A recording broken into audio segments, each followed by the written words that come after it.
Bonjour à vous tous, donc je me présente Eddy Lonjou, j'ai 48 ans, je suis marié, j'ai 5 enfants, j'exploite une exploitation familiale à Montalzat dans le Tarn-et-Garonne.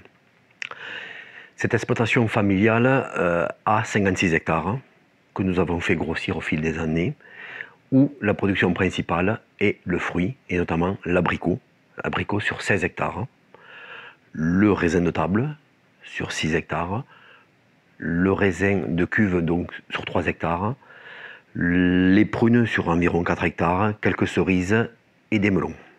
Nous avons créé en 2015 une SARL de commercialisation qui s'appelle Lonjou Fruits, qui nous permet de commercialiser 100% des fruits produits par l'exploitation sous la marque Lonjou Fruits, voilà, et qui sont calibrés dans la station fruitière que nous avons créée aussi en parallèle, qui nous permet de vendre dans des emballages à notre nom à différents clients qui sont à la ferme, aussi bien sur les marchés flottants, les magasins spécialisés, les courtiers, les expéditeurs, les centrales d'achat et les grands magasins grande surface.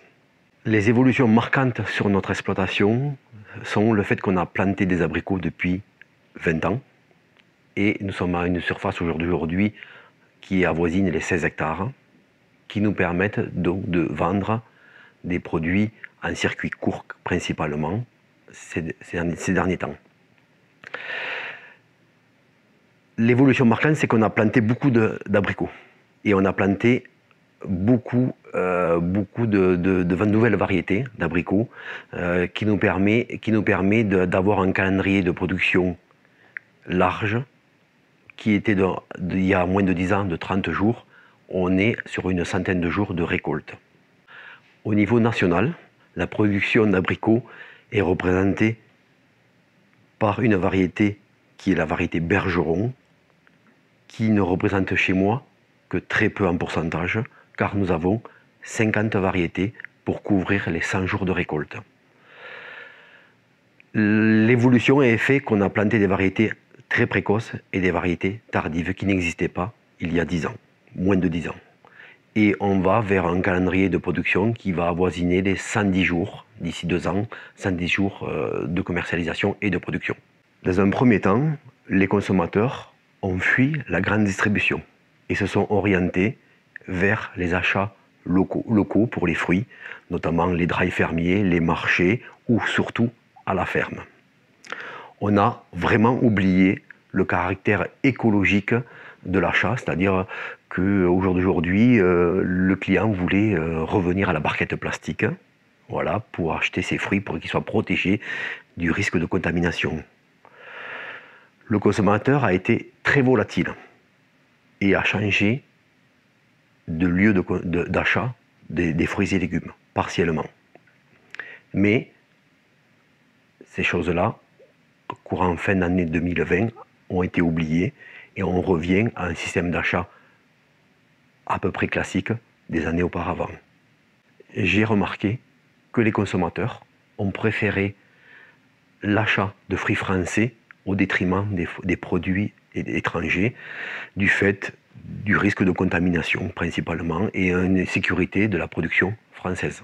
J'ai d'abord écouté le consommateur qui, dans la consommation d'abricots, se plaignait du goût. Donc nous avons recherché des variétés plus gustatives, plus colorées, attrayantes à l'œil et surtout qu'ils soient bonnes à manger. La recherche variétale m'a permis de trouver des variétés précoces, de saison et tardives qui correspondent au choix du consommateur et aux souhaits du consommateur.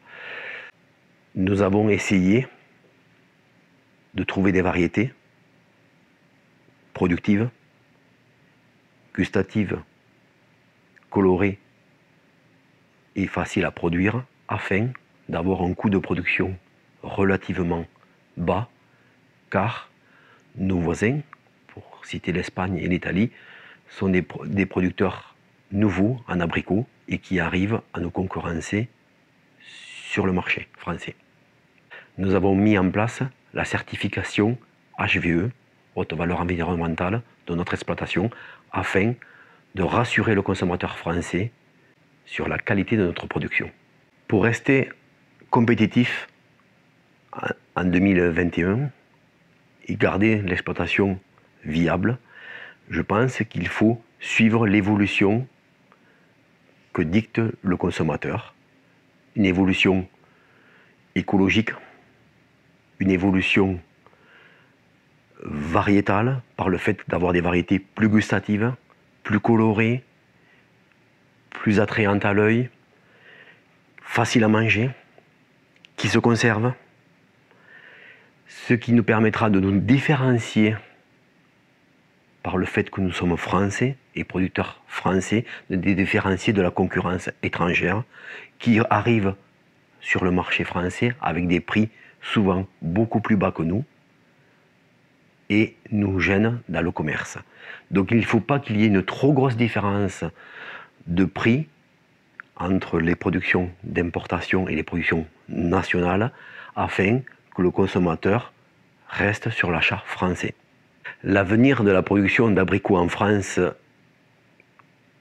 va passer par une adaptation variétale, incontestablement, pour pouvoir rassurer tous les consommateurs sur la qualité des produits français et se différencier des autres productions étrangères qui viennent laminer notre prix de revient.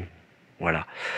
Donc la filière va perdurer dans le temps par une adaptation variétale et écologique. Ça ne passe pas forcément par une conversion au bio automatiquement, mais on peut faire aujourd'hui par le biais de la démarche HVE des choses propres, sans résidus, tout en conventionnel. Je crois beaucoup à ce qu'il y ait beaucoup de fruits français encore produits dans les années à venir, d'ici 10 ans ou 20 ans.